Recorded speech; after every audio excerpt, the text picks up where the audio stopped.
Now limitations of pyramid, limitations of ecological pyramid. What are the limitations? Very interesting fact it is. One is that while drawing pyramid, ecological pyramid, there is no scope for food web. There is no scope for food web. Food web is not taken into consideration. Now what is this food web? We know food chain. What is this food web? I'll take one food chain again to tell you what exactly food web is. Grass eaten by insects, eaten by frog, frog is eaten by snake, snake is eaten by eagle. Now this is a food chain. But in nature, single food chain never exists. There will be network of food chain. There will be combination of several food chain. The network of food chain is called as food web. Now see, grass is also eaten up by rabbit. And rabbit is eaten by tiger, for example.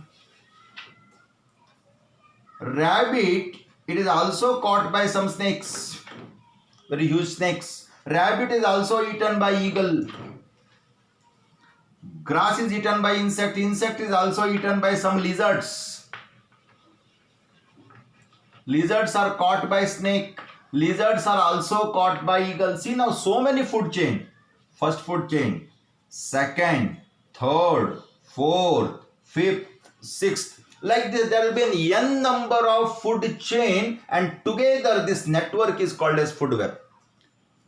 In case of ecological pyramid, food web cannot be accommodated. Only food chain can be. You can select any one thing. Food web cannot be accommodated. This is the first limitation of pyramid. Now I will come to second limitation.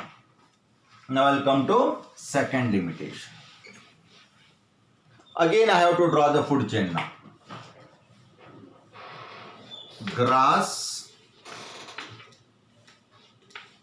eaten by insects, eaten by frog. Only three I'll take.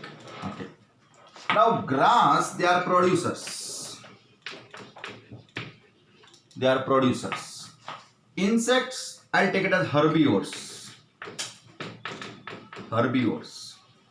And frog, carnivores. You can fit them easily in the pyramid. Now what about omnivores?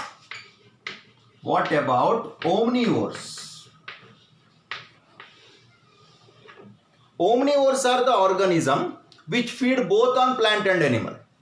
Now insect is in this trophic level. In the first trophic level, grass, insect is in this trophic level, and frog is in third trophic level. You take example of sparrow.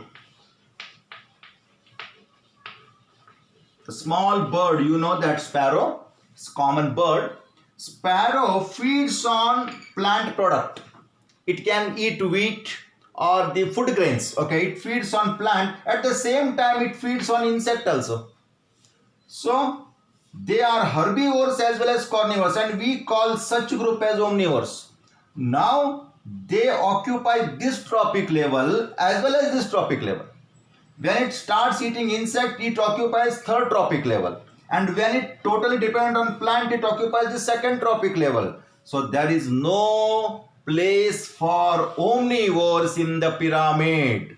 So this is second limitations of pyramid. Third limitation, you know that there is one group of organism called as saprophytes.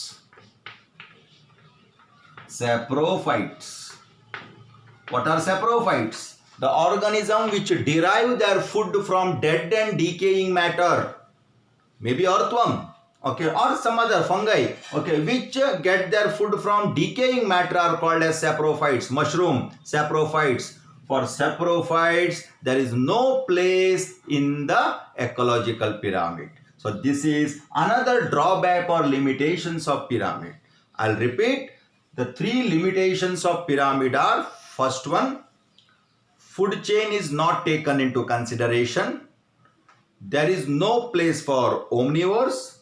Third one, saprophytes too do not find any place in ecological pyramid. So these three are the limitations of pyramid.